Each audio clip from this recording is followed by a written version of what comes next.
सभी को नमस्कार। आपका स्वागत है हमारे चैनल SKT इंट्रो डी पर। यह हमारा जो संस्कृत इंट्रोडक्शन का जो शॉर्ट नेम हमने बनाया है SKT इंट्रो डी। तो आज जो हमारा पेपर है वो है 2019 का लेवल 3 का यानी PGT। जो लेक्चरर के लिए होता है वो हम पेपर करेंगे एस्टेट का प्रीवियस ईयर क्वेश्चन पेपर 2019 का। तो इसको सॉल्व करेंगे।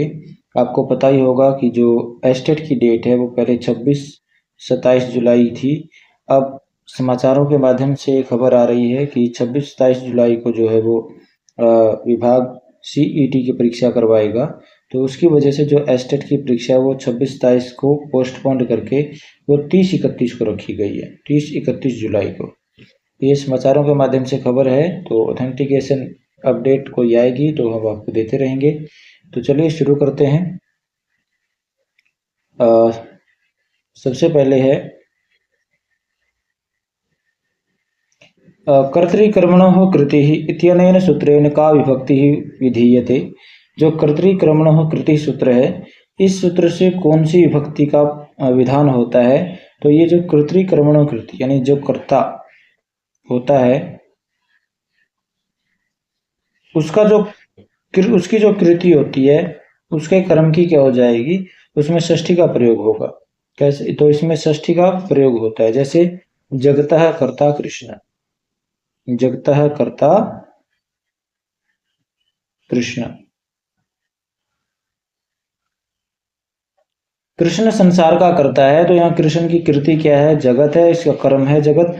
तो इसलिए इसमें क्या होगा? इसका षष्ठी का विधान हुआ। वैसे कर्म में द्वितीय होती है, कृष्ण है जगतम अकरोत्, लेकिन यहाँ त्रिच प्रत्यय लगा है तो यह कर्तृकर्मणो कृति सूत्र से क्या हुई? षष्ठी का प्रयोग हुआ। आगे चलते हैं। माता भूमि ही पुत्रो अहम पृथिव्याः इयं पंक्ति उद्धृताः। ये पंक्ति कहाँ से ली गई है? माता भूमि, मैं उसका पुत्र हूँ, पृथ्वी का। तो ये कहाँ से ली गई है? अथर्ववेद से ली गई। अथर्ववेद का जो पृथ्वी सूक्त है इसमें ये सूक्ति आती है, ये उक्ति आती है और इसमें लगभग 63 से 64 इसमें ऋचाएं हैं। आगे चलते हैं। सुगणेशः इति पदे संधि विधायकम सूत्रम अस्ति। सुगणेशः, इसमें संधि विधायक सूत्र कौन सा है? तो इसमें देखिए इसकी जो संधि को तोड़ेंगे, सुगण प्लस ईशा ये होना चाहिए, सुगण प्लस ईशा ये संधि हो जाएगी। तो इसमें क्या होगा? गमो हर्षवाद अचि गमो नित्यम, ये क्या कर देता है? ये एक ना का और आगम कर देता है, इसलिए सुगण ईशा बनता है। तो इसमें कौन सा सूत्र लगेगा? गमो हर्षवाद अचि गमो नित्यम, विकल्प नंबर 1 इसका सही आंसर आएगा। ये क्या करता है? ये गमोटागम करता है, गमोटागम करता है, ये फिर नमोटागम करता है। तो ये ग न और म ये 3 आदेश करता है, 3 का आगम करता है। ग, ये वाला ग नहीं, ये ग म और न, इन तीनों का विधान करता है। ये तीनों का आगम करता है। चलिए आगे चलते हैं। आगे है संसारे अधुना इत्यत्र संधि सूत्रम अस्ति। इसका जब हम संधि तोड़ेंगे तो संसारे प्लस अधुना बनेगा। क्या बनेगा? संसारे प्लस अधुना। इसमें क्या आया है? इसमें पहले ए आया, उसके बाद आ आया है। तो इसमें क्या होगा? जो एंगा पदांता दति सूत्र कहता है कि जब एंग से परे, जो एंग पदांत में हो और उसके बाद अ आए तो उसका क्या हो जाता है? पूर्व रूप हो जाता है। पूर्व मतलब पहले वाला रूप। ये अ जो है इसके अंदर मिल जाएगा और ये जो अ की निशानी के लिए कि भी यहाँ अ भी था, ये 5 जैसा एस जैसा निशान लगा दिया जाता है। तो इसमें होगा एंगा पदांता दति, ये सूत्र यहाँ पर कार्य करेगा। आगे है यम यम पश्यसि तस्य तस्य पुरतः मा ब्रूहि दीनं वच। ये भर्तृहरि का जो शतक है उनमें से आया है। तो किसके इस पंक्ति के माध्यम से कम कथित, ये भर्तृहरि किसको कह रहा है? कह अत्र कवि भर्तृहरि केन माध्यमेन उपदिशति। ये थोड़ा प्रश्न अटपटा बना रखा है। सीधे से शब्द में पूछा जाए तो यहाँ पर जो भर्तृहरि है ये किसको संबोधित करके कह रहा है? तो ये कह रहा है चातक को संबोधित करके। चातक को कह रहा है कि रे रे चातक सावधान मनसा मित्रक्षणम श्रूयताम, यानी हे चातक आप सावधान मन से थोड़ा सा क्षण रुककर सुन लो। तुम हर किसी के सामने जो है अपनी मजबूरी का, अपनी दुखड़ों का बखान मत करो। हर किसी के सामने अपने दुखड़े मत गाओ, क्योंकि हर कोई तुम्हारी मदद नहीं कर सकता। तुम्हारी जो मदद कर सकता है केवल उसके सामने ही तुम सहायता के लिए हाथ फैलाओ, सहायता के लिए अपना दुख बताओ। केवल वही तुम्हारी मदद करेगा जो समर्थ है। तो चातक की मदद कौन कर सकता है, चातक की सहायता कौन कर सकता है? वो कर सकता है बादल, क्योंकि बादल का जो बारिश का पानी ही चातक पीता है, उसके बाद उसका और कोई पानी नहीं पीता चातक, तालाब जोहड़ जो भी होता है। तो इसलिए चातक के माध्यम से कह रहा है। लेकिन ये संदेश मानवों को भी दिया जा रहा है कि भाई आप जो है वो हर किसी के सामने अपनी दुखों को मत कहो, क्योंकि हर संसार में हर प्राणी जो है वो हर किसी के दुख दूर नहीं कर सकता। जिसमें सामर्थ्य है उसके सामने ही अपने मजबूरी या दुखों को कहो, ताकि वो आपकी सहायता कर सके। नहीं तो जो संसार में जो लोग हैं वो अवसरवादी ज़्यादा हैं, वो मजबूरी में ज़्यादा फायदा उठाते हैं। चलिए आगे चलते हैं।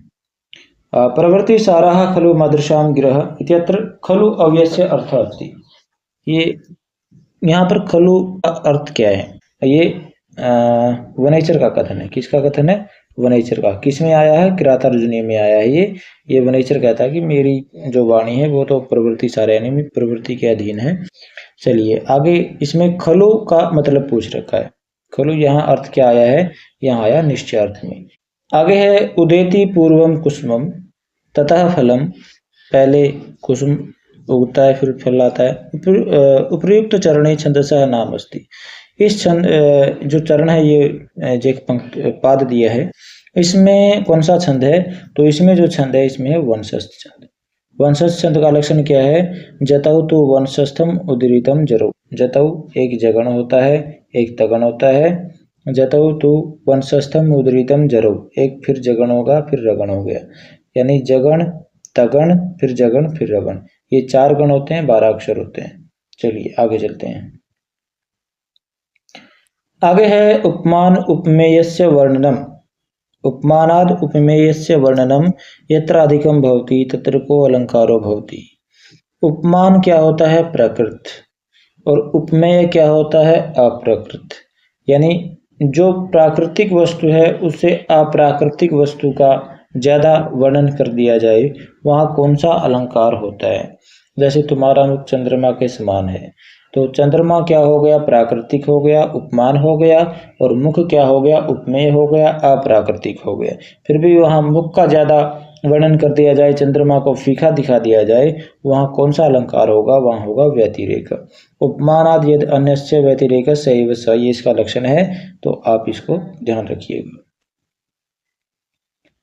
आगे है कुमार संभव महाकाव्ये कुमारस्य प्रयोगः कस्य कृते अस्ति।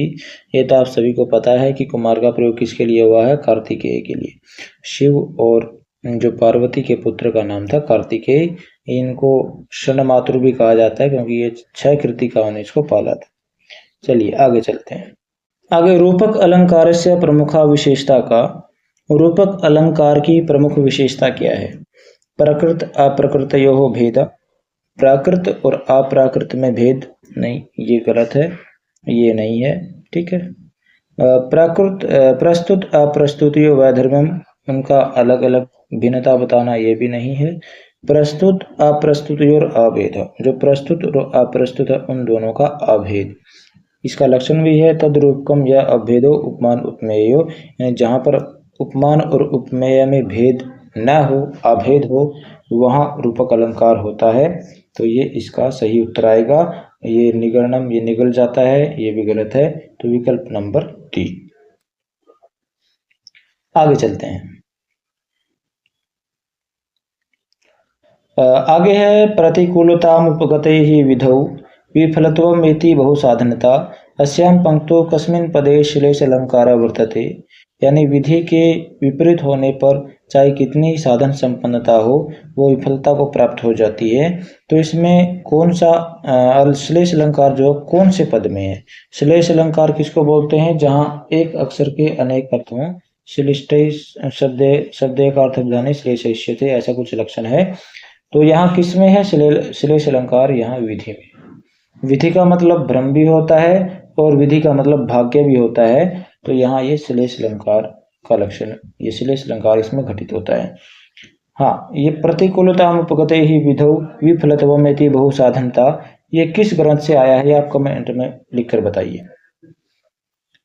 आगे है रसई रुद्रेश छिन्ना यमन सभलागः शिखरिणी, ये इसमें रसई इति पदेन कस्या संख्याया निश्चय भवति, इसमें जो रस है इससे किस संख्या का ज्ञान होता है? तो पहले जो थे षड्रस माने पशु कटु कषाय तिक्त, ऐसे इस प्रकार से 6 रस माने गए हैं। तो रस के लिए 6 संख्या का बोध होता है। काव्य शास्त्र में जो है रस 8 भी माने गए हैं, 9 भी मानता है कोई और कोई 10 भी मानता है। ठीक है, जैसे 8 तो है ही प्रमुख, 9वां जो रस है वो शांत रस भी मानते हैं कुछ आचार्य, और 10वां जो है वो विश्वनाथ जी वात्सल्य रस को भी मानते हैं। चलिए आगे चलते हैं। एक रूप गोस्वामी जी हैं, वो भक्ति रस को भी रस के रूप में मानते हैं। आगे चलते हैं। नाटक शिक्षण से आदर्श नाट्य विधि अनुसारेण, नाटक सिखाना हो तो उसकी आदर्श नाट्य विधि के अनुसार क्या होना चाहिए? रंगमंचे नाटकम विधि पूर्वकम अभिनीतः क्रियते, रंगमंच पर जो नाटक है वो विधि पूर्वक यानी बिल्कुल जैसे नाटक होना चाहिए वैसे उसका अभिनय किया जाता है। लेकिन हमें क्लास में पढ़ाना है, रंगमंच पर नहीं पढ़ाना, तो ये हम नहीं कह सकते।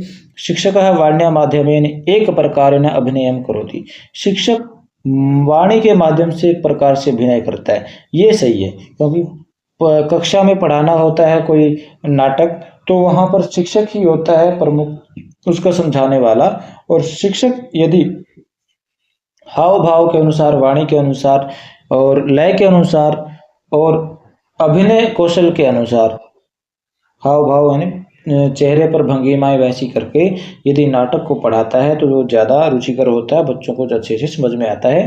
तो इसका विकल्प नंबर 2 है जो ये सही है। कक्षायाम छात्री प्रतिदिन नाटक से अभिनय क्रियते, ये संभव नहीं है, प्रतिदिन कक्षा में नाटक का अभिनय नहीं करवाया जा सकता। बालकाः गृहात् सम्यक रूपेण पठित्वा आगच्छेयुः इति निश्चय शिक्षकेन स्यात्, बालक घर से अच्छी तरह से पढ़कर आए ये शिक्षक के द्वारा निश्चित करना चाहिए। नहीं, ऐसा भी नहीं किया जा सकता। तो विकल्प नंबर 2 इसका सही उत्तर होगा। आगे चलते हैं। आगे अभिनिवेश्च सूत्रेण कस्य कर्म संज्ञा भवति, अभिनिवेश्च सूत्र क्या कहता है कि भाई जो यदि विष धातु के आगे अभि और नि दोनों उपसर्ग लगे हों तो जो इस धातु का आधार है, विष धातु का जो आधार है उसकी कर्म संज्ञा हो जाती है। तो किसकी कर्म संज्ञा करता है? आधार की। जैसे सन्मार्गम अभिनिवेशते, सन्मार्गम अभिनिवेशते, इसका मतलब क्या होगा कि अच्छे मार्ग पर लगाता है। सन्मार्गम अभिनिवेशते, यदि यहाँ पर सन्मार्गम अभिनिवेशते में तो जो विष धातु है इसके आगे अभि और नि दोनों उपसर्ग लगे हुए हैं, यदि यहाँ इनमें से कोई एक भी उपसर्ग नहीं होता या मान लो नि नहीं होता या अभि नहीं होता तो यहाँ क्या होता? फिर सन्मार्गे होता, यहाँ सप्तमी होती। ठीक है, चलिए आगे चलते हैं। एसु ध्वनि विरोधी मतम अस्ति, इसमें इनमें से ध्वनि विरोधी मत कौन सा है? तो अभाववादी मत भी है, भक्तवादी मत भी है और अनिर्वचनीयतावादी मत भी है। ये तीनों ही हैं उपयुक्त सर्वे। चलिए आगे चलते हैं। प्रेजते इति पदम केन सूत्रेण सिद्ध्यति, प्रेजते इति पदम केन सूत्रेण सिद्ध्यति, इसमें प्र प्लस एजते इसकी संधि विच्छेद होगा, प्र प्लस एजते। चलो देखते हो, वृद्धि रेची तो वृद्धि करता है, ये तो नहीं होगा। आधगुना गुण करता है, ये भी नहीं होगा। एंगी पररूपम, एंगी यानी कह रहा कि जब आ के बाद एंग प्रत्याहार आए, एंग में ए ओ यानी ए या ओ में से कोई आए तो पर रूप बाद वाला रूप हो जाता है। प्र में जो आह और फिर बाद में जो ए है दोनों को मिलकर क्या हो गया? ए हो गया, तो प्रेजते बना है, ये सही है। तो एंगी पर रूपम विकल्प नंबर जो है 3 इसका आंसर आएगा। अधेन गुण क्या करता है? आद गुण गुण करता है, अधेन गुण गुण संज्ञा करता है। संस्कृत महाकाव्येषु आतपत्र विरुद्धेन का भूषिता, संस्कृत महाकाव्य में जो आतपत्र उपाधि है वो उससे कौन सुशोभित है? वो किसके लिए प्रयोग की जाती है आतपत्र? तो ये की जाती है भारवी के लिए। किसके लिए? आतपत्र भारवी। भारवी के लिए जो है ये प्रयोग की जाती है। भारवी को उपाधि दी गई है आतपत्र की। आगे चलते हैं। इत्थम भूत लक्षणे सूत्र प्रयोग विभक्ति भवति। इत्थम भूत लक्षणे, इस सूत्र के प्रयोग में कौन सी विभक्ति होती है? तो इसका मतलब है जिससे किसी का लक्षण, जिस किसी लक्षण से किसी का पता चले तो उसमें होती है तृतीया। जैसे जटाभिताप से, जटाओं से जो है वो क्या होता है? तपस्वी लगता है। ठीक है। वेश्यन वृषली, वेश से वो शूद्रा लगती है। तो इस प्रकार से जो है वो इत्थम भूत लक्षणे, मतलब किसी पहचान से किसी का पता चले तो वो क्या होता है? उसमें तृतीय का प्रयोग होता है।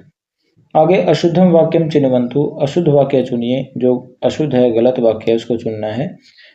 सबसे पहले है सारनाथ वाराणस्याः समीपम वर्तते। सारनाथ वाराणसी के समीप है। ठीक है, ये भी सही है। रुदतः शिशु रुदती वा शिशु माता बहिरागच्छत्। रोते हुए शिशु को छोड़कर माता बाहर चली गई। षष्ठी च नात्रे, ये भी सही है। पितरा मम पूज्य, पितरा मम पूज्य, अहम पितरा पूज्येय, नहीं ये गलत है। पिता मम पूज्य, यहाँ पितरा नहीं पिता आना चाहिए था, ये गलत है। ठीक है। छात्राणाम छात्रेषु वा गोपाला पठोत्तम, एतस्य निर्धारणम सूत्र है, तो ये भी तो सही है। बाकी ये विकल्प नंबर 3 जो है ये गलत है, इसका आंसर यही आएगा। आगे चलते हैं। भवान मयि न प्रतीयति, इत्यस्मिन् वाक्ये प्रतीयति शब्दस्य को अर्थ अभिप्राय। आप मुझ पर विश्वास नहीं करते, तो क्या है? विश्वास। प्रतीयति का मतलब क्या होता है? विश्वास। चलिए आगे चलते हैं। अभवन वस्तु संबंध उपमा परिकल्पक एतद् कस्य अलंकारस्य लक्षणम। ये हमने जो 2020 का पेपर किया था उसमें भी आया था। ये सेम टू सेम जो क्वेश्चन उठाकर भेजा है, ये निदर्शना अलंकार का लक्षण है। पहले जो क्वेश्चन पेपर होता था, एस्टेट का जो पेपर होता था, वो काफ़ी इजी होता था। अब काफ़ी थोड़ा लेवल हार्ड कर दिया है, तो फिर भी आपको इससे कुछ ना कुछ फ़ायदा अवश्य होगा यदि आप इसको सॉल्व करते हैं तो। धर्मो रक्षति रक्षिता, ये पंक्ति कुत्र अस्ति, ये जो पंक्ति वो कहाँ पर है? तो ये मनुस्मृति में है, ये भी हमने कल पढ़ा था। न कर्म लिप्यते नरे इत्यत्र कीदृशस्य कर्मणः वर्णनम वर्तते, यानी कर्म में मानव लिप्त नहीं होता, तो यहाँ कैसे कर्म का वर्णन है? तो यहाँ अनासक्त कर्म का, यानी जिसमें लिप्त नहीं हुआ जाता वो अनासक्त कर्म है। तो विकल्प नंबर 3 इसका सही आंसर आएगा, सही उत्तर आएगा। चलिए आगे चलते हैं। अभिज्ञान शाकुंतले शकुंतला परित्यागानंतरम कुत्र न्यावसत। अभिज्ञान शाकुंतल में शकुंतला का जब परित्याग कर दिया राजा दुष्यंत ने, तो वो कहाँ पर रही? देखिए चतुर्थ अंक में जो है शकुंतला को भेजा था राजा दुष्यंत के पास, क्योंकि उनका पहले गंधर्व विवाह हो चुका था। लेकिन जो दुर्वासा ऋषि हैं, उनके शाप की वजह से जो दुष्यंत जो हैं वो शकुंतला को भूल गए थे, तो उन्होंने उसको नहीं पहचाना। पंचम अंक में उन्होंने उसको स्वीकार नहीं किया, तो फिर उन्होंने जब उसका त्याग कर दिया तो वो कहाँ गई? वो मारीच ऋषि के आश्रम में रही थी, तो मारीच आश्रम। चलिए आगे चलते हैं। आगे है मेघदूत काव्ये प्रयुक्त छंदसः नाम वर्तते। मेघदूत काव्य में कौन सा छंद प्रयोग किया गया है? मंदाक्रांता, ये सभी को पता होगा। चलिए आगे चलते हैं। आगे है प्रतिपादम एकविंशति वर्णात्मकम किम छंद। प्रत्येक पद में 21 वर्ण, एकविंशति मतलब 21 वर्ण होते हैं, ऐसा छंद कौन सा है प्रत्येक पद में जिसके 21 वर्ण हो? तो ये छंद है शार्दुल विक्रीडित में 19 होते हैं, मालिनी में 15 ही होते हैं, स्वर्गधरा में जो है वो 21 होते हैं। स्वर्गधरा में 21 वर्ण होते हैं, और पुष्पिताग्रा में तो और भी ज़्यादा होते हैं। तो विकल्प नंबर 3 इसका उत्तर आ जाएगा, स्वर्गधरा छंद। आगे चलते हैं। सह विद्यालय से ग्रंथम पठित्वा विद्यालयम् आगत्य ग्रंथम पठित्वा तंडुलान ओदनम पचति। वह विद्यालय आकर ग्रंथ पढ़कर चावलों से जो भात वो पकाता है। इत्यस्मिन् वाक्ये अकथितम कर्म अस्ति। और इसमें अकथित कर्म कौन सा है? देखिए 16 धातुएं होते हैं, दू, याच, पचडन, ची, ब्रूसास, जी, मतमी, नी, ह्री, कृष, भ। इस प्रकार से 16 धातुएं होती हैं। इनका जो कर्म होता है वो तो है ही, जो इनमें एक अविवक्षित कारक जो होता है उसकी भी द्वितीय विभक्ति होती है। अपादान आदि विशेष अविवक्षितम कारकम कर्म संज्ञम स्यात्, ऐसा एक परिभाषा आती है कि जिस कारक की विवक्षा न हो तो उस कारक की भी कर्म संज्ञा हो जाती है। तो इसमें अकथितम यानी जिसको कहा नहीं गया, तो इसमें क्या नहीं कहा गया? तंडुल। यहाँ तंडुल में क्या होना चाहिए? अपादान कारक होना चाहिए कि चावलों से जो भात पका रही है, लेकिन यहाँ अपादान नहीं होगा। यहाँ क्या होगा? पंचमी की जगह द्वितीया होगी, तंडुलान। तो इसमें क्या है? अकथितम कर्म कौन सा है? तंडुलान है। आगे है सुकनास उपदेश अनुसारेण लक्ष्मी ही सरस्वती परिगृहीतम जन्म कस्मात नालिंगति। ये जो बाणभट्ट ने कादम्बरी लिखी है उसमें सुकनास उपदेश आता है। तो उस उपदेश में जो सुकनास जी हैं वो लक्ष्मी के स्वभाव का वर्णन करते हैं, लक्ष्मी की चपलता का भी वो वर्णन करते हैं। तो वो कहते हैं कि जिस प्रकार से किसी दूसरी औरत के पास जो महिला है वो अपने पति को सहन नहीं कर सकती, उसी प्रकार उसे ईर्ष्या होती है। उसी प्रकार जिसको सरस्वती पास सरस्वती होगी है, यानी जो विद्वान होगा, जिसको ज्ञान होगा, उससे भी लक्ष्मी दूर रहती है।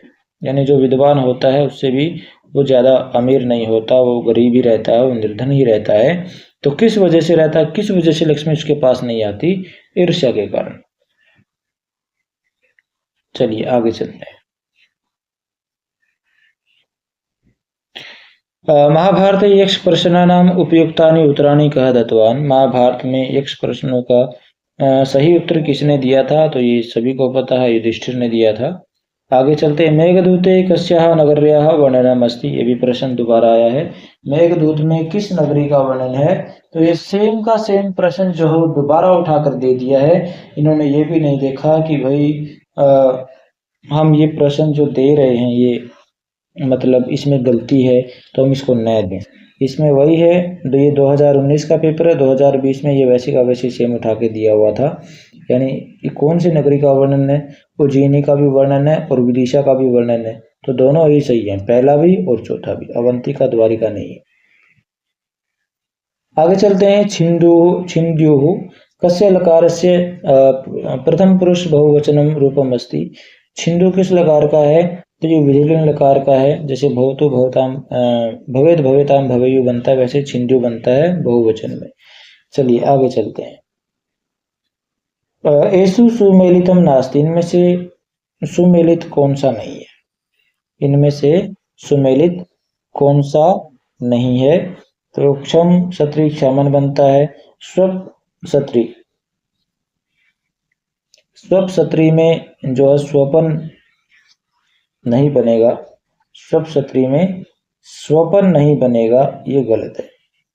बाकी ये शुरू सत्री ये सुनवन ठीक है, शक सत्री ये सुकनवन ठीक है। विकल्प नंबर 2 इसका गलत है। ये स्वप सत्री लेकर स्वपन नहीं बनती। चलिए आगे चलते हैं। पुल्लिंगे इदम शब्द से तृतीया बहुवचने किम रूपम स्यात्। पुल्लिंग में इदम शब्द का जो तृतीया बहुवचन में क्या रूप बनेगा? जब पुल्लिंग में इसका रूप चलाएंगे तो अयम बनता है, अयम, इमो, इमे, ऐसे रूप चलते हैं। तो तृतीया में अनया, आभ्याम, ए भी, ये रूप बनेगा। तो ए भी बनेगा, विकल्प नंबर 3। आगे चलते हैं। समास विधायक सूत्रे प्रथमा निर्दिष्ट पदस्य का संज्ञा भवति। समास विधायक सूत्रों में जिसका पहले निर्देश किया जाता है उसकी क्या संज्ञा होती है? प्रथमा निर्दिष्ट आपने सूत्र पढ़ा होगा। प्रथमा निर्दिष्टम समास उपसर्जनम, यानी समास में जिसका पहले निर्देश किया जाता है उसकी उपसर्जन संज्ञा होती है। विकल्प नंबर 4। आगे है सह शनै लिखति अत्र शनै इति अव्ययस्य अर्थः अस्ति। तो शनै शनैश्चरति इति शनैश्चर, यानी जो धीरे धीरे चलता है। शनै मतलब होता है मंद गति से। तो इसमें मंद गति कहाँ पर आया है? विकल्प नंबर 4। चलिए आगे चलते हैं। आगे है अनाघ्रातम पुष्पम किसलयम लूनम कररूहई। रनाविद्धं रत्नं मधुनवमनास्वादितरसम् अनाघ्रातम् अखण्डं पुण्यानां फलमिव च तद्रूपमनघं न जाने भोक्तारं कमये संपुष्टास्यति विधि।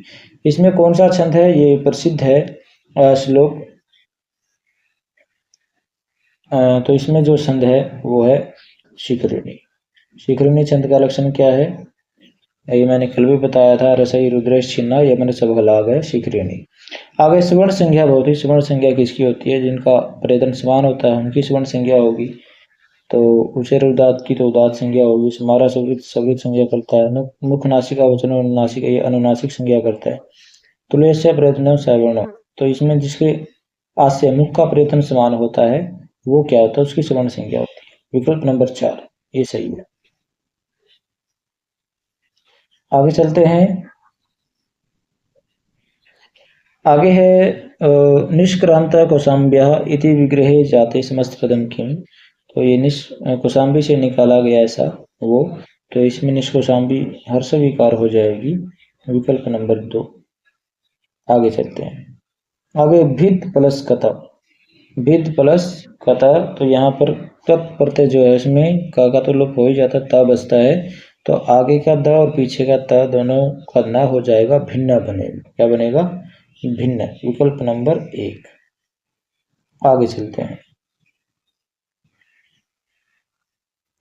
आगे है मानुषिषु कथम वा स्याद अस्य रूपस्य संभव न प्रभा तरलम ज्योतिरुदेति वसुधा तलात् अस्मिन् पद्ये कालिदासेन किम वर्णितम अस्ति। इसमें जो है कालिदास ने क्या वर्णन किया? यह विज्ञान शाकुंतलम से ही आया है कि मनुष्य में किस प्रकार से इस प्रकार के रूप की संभावना है।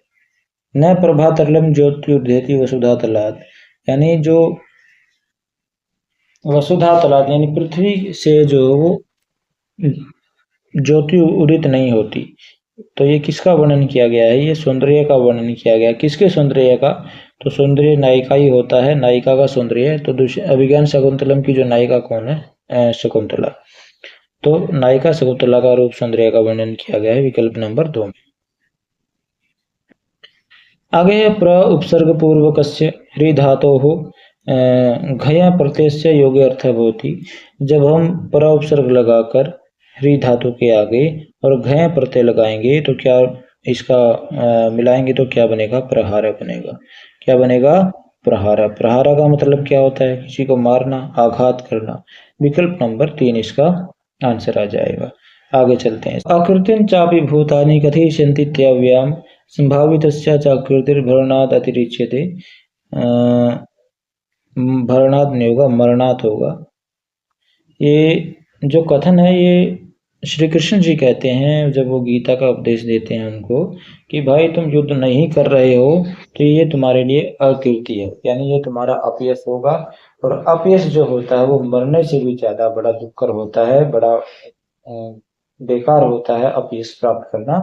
तो इसलिए अपयश प्राप्त मत करो, तुम जो है वो युद्ध करो। ये कथन है श्री कृष्ण का। किसको? अर्जुन को।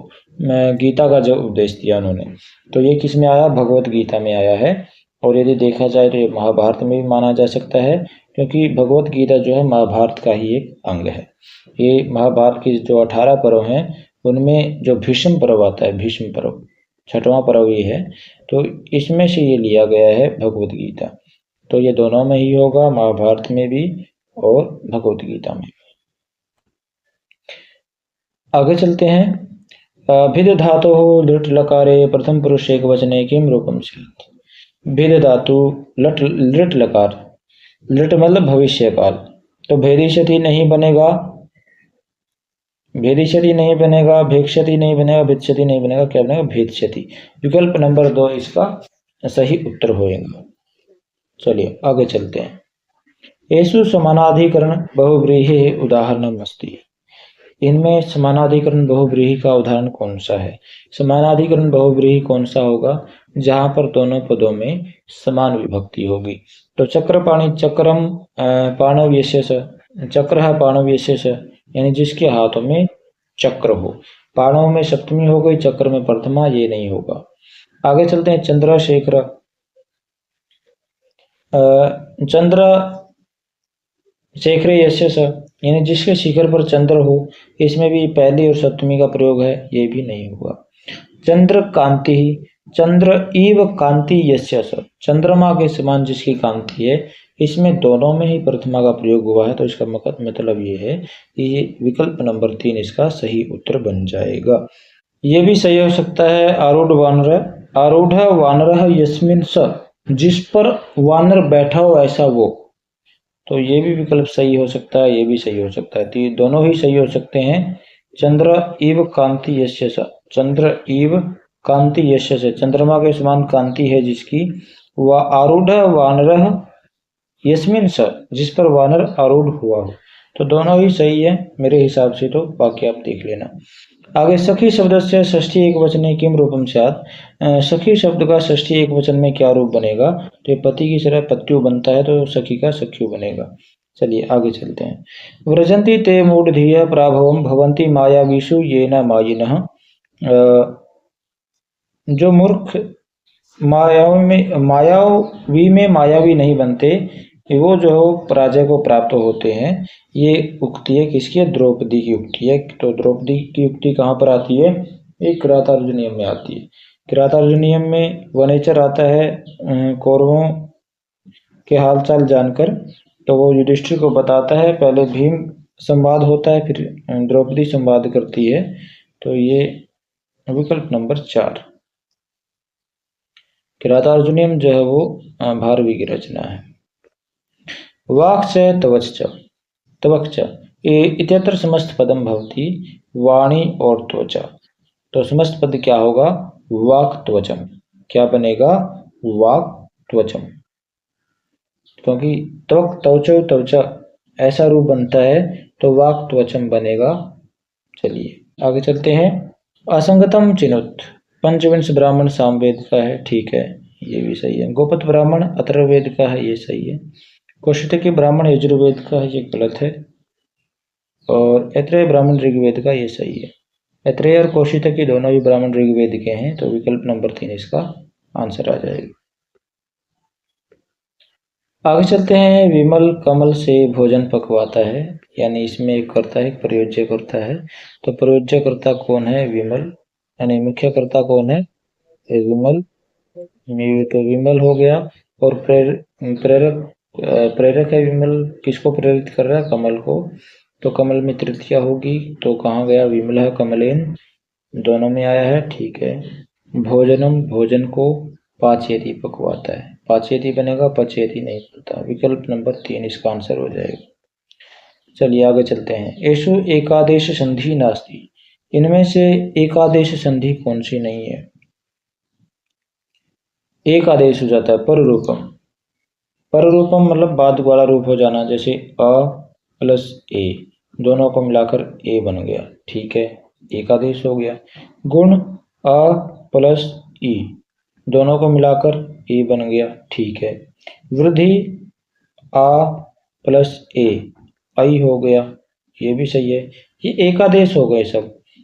इकोनॉमिक्स में यण संधि में क्या होता है, ई को या हो जाता है, मतलब ई के बाद स्वर आया हो तो इसको ई को या हो जाएगा, आगे ऐसे ही रहेगा, मतलब ये एक आदेश संधि नहीं है, ठीक है। ये मतलब शत्रुवत आदेश, तो ये इस केवल पहले वाले को बदलता है, ये दोनों को नहीं बदलता, तो इसका मतलब जो है ये यण संधि है, जो वो एक आदेश संधि नहीं है।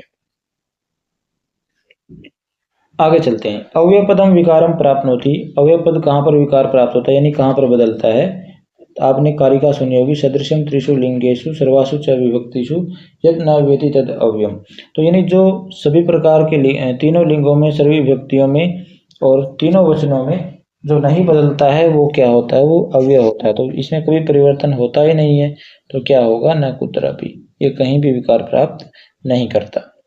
चलिए आगे चलते हैं। अधोलिखितेषु कस्मिन् पदे संहिता संज्ञा प्रयुक्ता, नीचे दिए गए पदों में किसमें संहिता संज्ञा का प्रयोग हुआ है, चलिए देखते हैं। संहिता, परसनिकर्ष संहिता, तो किसमें हुआ परसनिकर्ष संहिता, देखिए शुद्धि, इसको जब तोड़ेंगे शुद्धि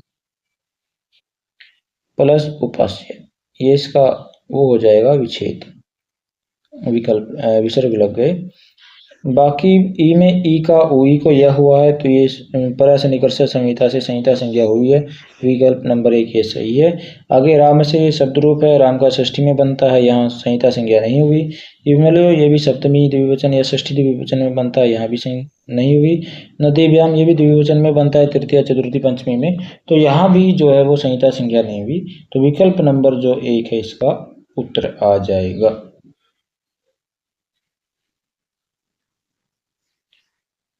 आगे है अधोलिखितेषु कः प्रत्यय सार्वधातुकः प्रत्यय अस्ति। नीचे दिए गए में कौन सा प्रत्यय सार्वधातुक प्रत्यय है, ये तो सभी को पता होगा। सानच प्रत्यय जो है वो सार्वधातुक प्रत्यय है। आगे चलते हैं। अधोलिखितेषु विकल्पेषु असंगतम विकल्पम चुनुत। नीचे दिए गए विकल्पों में असंगत यानी जो गलत विकल्प है वो चुनिए। तो सम प्लस कृत प्लस लेप संक्रुद्ध है, ये भी सही है। मह प्लस कत्वा मुग्धवा ये भी सही है। आगे जो है दुहा नवुल दोहा का बनना चाहिए, इसमें दोग्ध का नहीं बनेगा, दोहा का बनना चाहिए, ये गलत है। प्रदा नवली प्रदाय का, ये सही है। तो विकल्प नंबर 3 गलत है, इसमें दोहा का बनना चाहिए, दोहक। चलिए आगे चलते हैं। पुरा कवि नाम गणना प्रसंगे कनिष्ठिकाधिष्ठित रिक्त स्थान दिया है। अद्यापि तत्तुल्य कविर अभावात अनामिका सार्थवती बभूव। ये किसके लिए आया है? ये कालिदास के लिए एक उक्ति प्रचलित है, ये कालिदास के लिए आया है। आगे चलते हैं।